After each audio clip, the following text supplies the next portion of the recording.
Sorry, இப்போ நான் ஜெய்ப்பூர்லேருந்து இந்த வீடியோ போடுறேன்.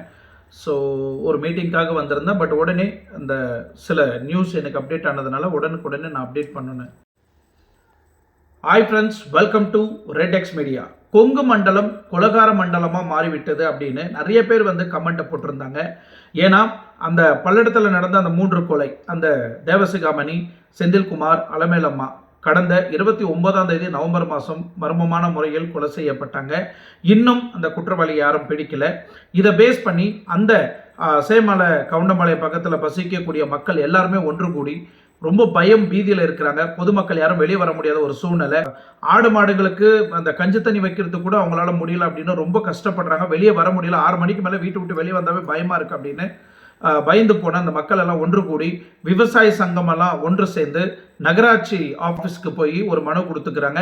அது மட்டும் இல்லை, அந்த சேமலை கவுண்டம்பாளையம் பக்கத்தில் இருக்கக்கூடிய எல்லா இடத்துலையும் ஒரு பெரிய பெரிய கட் அவுட் பேனர் எல்லாம் வச்சு அங்கே இந்த மாதிரி மர்மமான நபர்கள் இல்லை உங்களுக்கு சந்தேகமாக இருக்கக்கூடிய நபர்கள் யாராவது வந்தால் பொதுமக்கள் எல்லாரும் கேள்வி கேளுங்க அப்படின்னு நிறைய விஷயங்களை வச்சு, அது மட்டும் இல்லை 30 கிராமத்தில் வசிக்கக்கூடிய மக்கள் எல்லாம் ஒன்று கூடி ஒரு விண்ணப்பத்தை வச்சிருக்காங்க. அந்த விண்ணப்பத்தை அரசாங்கம் ஏற்றுக்கிட்டு அதை இன்னைக்கு நிறைவேற்றிருக்காங்க. அதை சார்ந்து தான் இன்னைக்கு முழுக்க வீடியோவில் பார்க்க போகிறோம். வாங்க.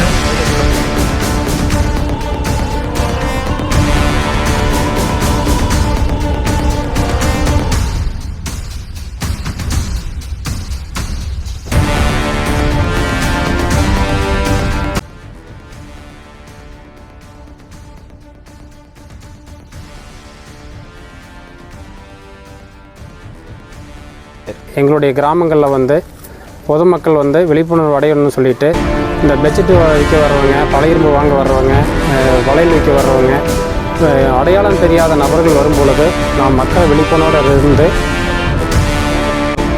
பின்பற்ற வேண்டிய வழிமுறைகள் அதில் குறிப்பிடப்பட்டிருந்தது. குப்புசாமி நாயுடுபுரம் சுற்றுவட்டார கிராமங்களில் 25 லட்சம் ரூபாய் மதிப்பில் 91 கடந்த 29ஆம் தேதி நவம்பர் மாதம் இந்த கொலை நடந்த இந்த சம்பவத்திலிருந்து பல்லடத்தில் வசிக்கக்கூடிய மக்கள், எஸ்பெஷலி சேமலை கவுண்டம்பாளையம் பக்கத்தில் இருக்கக்கூடிய தன்னோட ஆடு மாடுகளுக்கு அந்த தீவனம் வைக்கிறதுக்கு கூட வெளியே வர முடியாத ஒரு சூழ்நிலை இருக்கு. எங்களுக்கு பயம் ஏற்படுத்தி இருக்கிறாங்க. ஸோ மக்கள் எல்லாம் ஒன்று கூடி, விவசாய மக்கள் எல்லாம் ஒன்று சேர்ந்து அந்த பகுதியில் இருக்கக்கூடிய சில முக்கியமான பகுதியிலெல்லாம் பேனர் கட் அவுட் எல்லாம் வச்சிருக்கிறாங்க.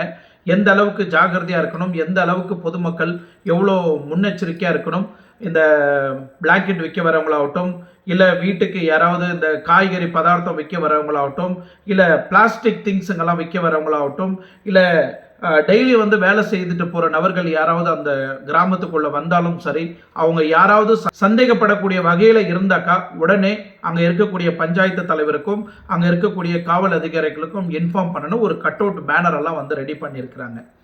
இதை பேஸ் பண்ண இந்த விவசாய சங்க மக்கள் என்ன இன்ஃபர்மேஷன் கொடுத்துருக்குறாங்கன்றதையும் ஒரு வாட்டி வீடியோவை பார்த்துக்குங்க. எங்களுடைய கிராமங்களில் பொதுமக்கள் விழிப்புணர்வு அடையணும்னு சொல்லிட்டு இந்த பெட்ஷீட் விற்க வர்றவங்க, பழையிரும்பு வாங்க வர்றவங்க, வளையல் விற்க வர்றவங்க, அடையாளம் தெரியாத நபர்கள் வரும் பொழுது நாம் மக்கள் விழிப்புணர்வோடு இருந்து அந்த தகவல் யாராச்சும் நம்ம மர்ம நபர்கள் இருக்கும் பட்சத்தில் காவல்துறைக்கு தெரிவிக்கணுங்கிறதுக்காக ஒரு பிரச்சனைக்கு வச்சுருக்கிறோம்.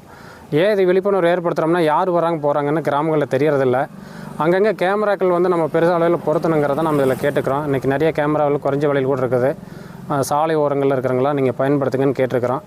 மர்மமான நபர்கள் வந்துட்டு போகிறதுனால என்னென்னா, கிராமங்களில் இருக்கிற இன்றைக்கி அமைதியே இன்றைக்கி சுத்தமாக போயிடுச்சு. இன்றைக்கி 6 மணிக்கு மேலே யாரும் வீட்டு விட்டு வெளியே வர முடியல, இரவு நேரங்களில் பயணிக்க முடியல. தனியாக இன்றைக்கி தோட்ட சாலைகள் எல்லாம் இன்றைக்கி ஊரை விட்டுட்டு தோட்ட சாலையில் போய் குடியிருக்கிறோம். மாடு, ஆடு, கோழி, கால்நடை வளர்க்குறது, விவசாயம் பண்ணுறது, மார்க்கெட் போகிறது எல்லாம் இருக்குது. இன்றைக்கி மார்க்கெட் போகிறதுக்கே அச்சமாக இருக்குது. அந்த மாதிரி ஒரு சூழல் ஏற்பட்டு போச்சு. கிட்டத்தட்ட இந்த கிராமத்தில் பார்த்திங்கன்னா 7500 பேருக்கு மக்கள் தொகை மேலே கொண்ட இடத்துல ஆயிரக்கணக்கான வீடுகள் எல்லாமே கிராமங்களில் தான் இருக்குது.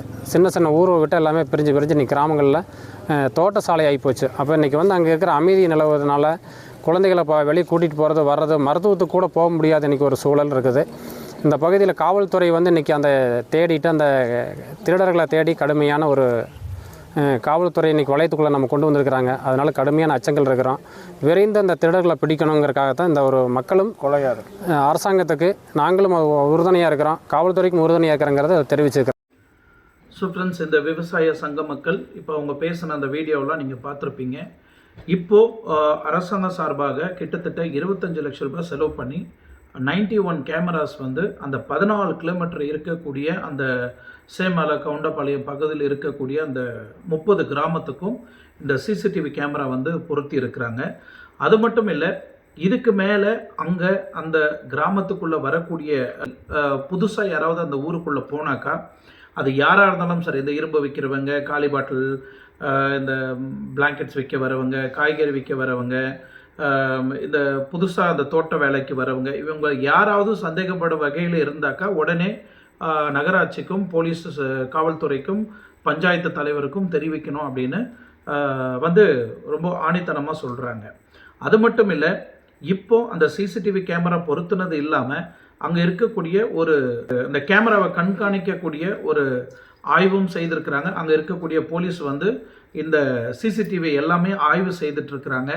இந்த சிசிடிவி மையத்தை வந்து திறந்து வச்சது ஏசிபி சுரேஷ் வந்து இந்த மையத்தை வந்து திறந்து வச்சு பொதுமக்களுக்கு ஒரு விழிப்புணர்ச்சியும் ஏற்படுத்தி இருக்கிறாரு. ஸோ இதை தான் நான் ரொம்ப விரும்பி கேட்டுக்கினேன். நிறைய வீடியோவிலையும் நான் சொன்னது இதான்.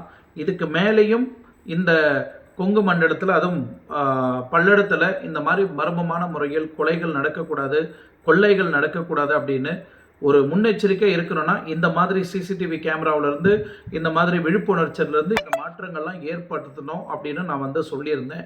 அதை பேஸ் பண்ணி இன்றைக்கி நிறையா விஷயம் வந்து நடத்தியிருக்கிறாங்க. பட் இன்னும் இது வரைக்கும் குற்றவாளியை கண்டுபிடிக்கலன்னு தான் ஒரு வருத்தமாக இருக்க தவிர, ஏன்னா இன்றைக்கி பிடிப்பாங்க, நாளைக்கு பிடிப்பாங்க அப்படின்னு நம்ம எல்லாருமே ஏங்கிட்டு இருக்கிறோம். நான் போன வீடியோவிலும் சொல்லியிருந்தேன், கிட்டத்தட்ட குற்றவாளியை நெருங்கிட்டாங்க, ஒரு டீம் போயிருக்கு, ஆந்திராவுக்கு ஒரு டீமு போயிருக்கு, குற்றவாளிங்க நாங்கள் கிட்டத்தட்ட நெருங்கிட்டோம் அப்படின்னு சொல்லிட்டு காவல் அதிகாரிகள் நிறைய விஷயங்கள் சொல்லியிருந்தாங்க. இதை பேஸ் பண்ணி நான் ஒரு வீடியோ போட்டிருந்தேன்.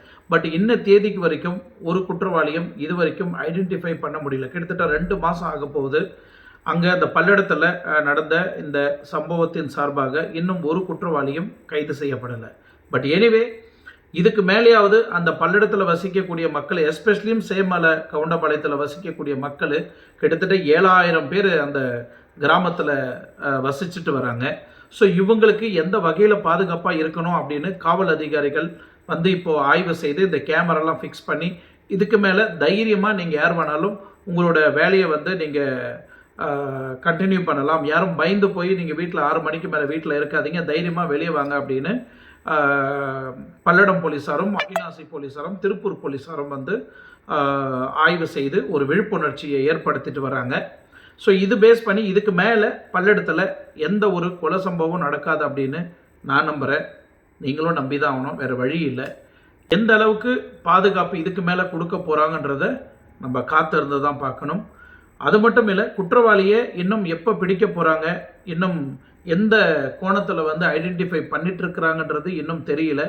அடுத்த வீடியோவில் குற்றவாளியை அரெஸ்ட் பண்ணாங்க அப்படின்ற ஒரு இன்ஃபர்மேஷனோட நான் உங்களை வந்து சந்திக்கிறேன்.